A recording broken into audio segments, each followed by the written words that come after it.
This is Geoff Dyer reporting for the Financial Times in Washington. Benjamin Netanyahu's speech to the US Congress on Tuesday was a truly extraordinary event. It is remarkable not just for the formidable rhetoric that the Israeli leader displayed, or the numerous standing ovations that he received, but also because it presented the spectacle of the leader of a foreign country urging the United States Congress to do everything it can to block the signature foreign policy initiative of an American president. It has also created another striking and highly unusual scene, the leaders of two allied countries publicly rebuking and counter-rebuking each other. Mr. Netanyahu and Barack Obama, it seems, have dramatically different views about how to deal with Iran and its nuclear ambitions. The Israeli leader says that the deal currently being discussed with Iran is a terrible idea. It will give Iran a vast infrastructure to produce nuclear material, he says.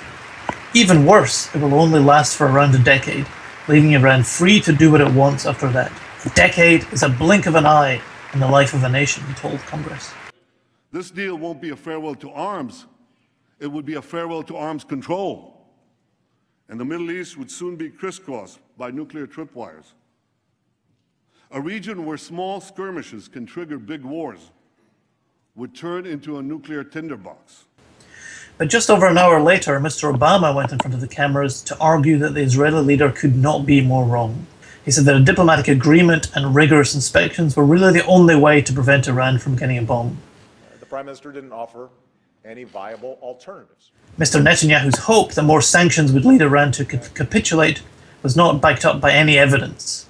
Instead, he said, his approach would likely lead to a war with Iran. One of the big questions from the speech on Tuesday is how does Congress react?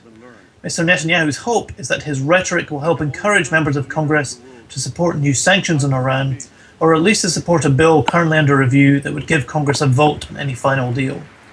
Either of these initiatives, he hopes, will help scupper the talks.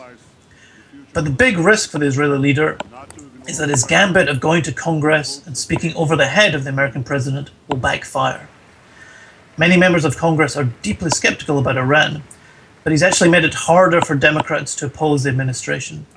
Putting it simply, many Democrats do not want to be seen going against their own president simply because a foreign leader told them to do so. This is Geoff Dyer for the Financial Times in Washington.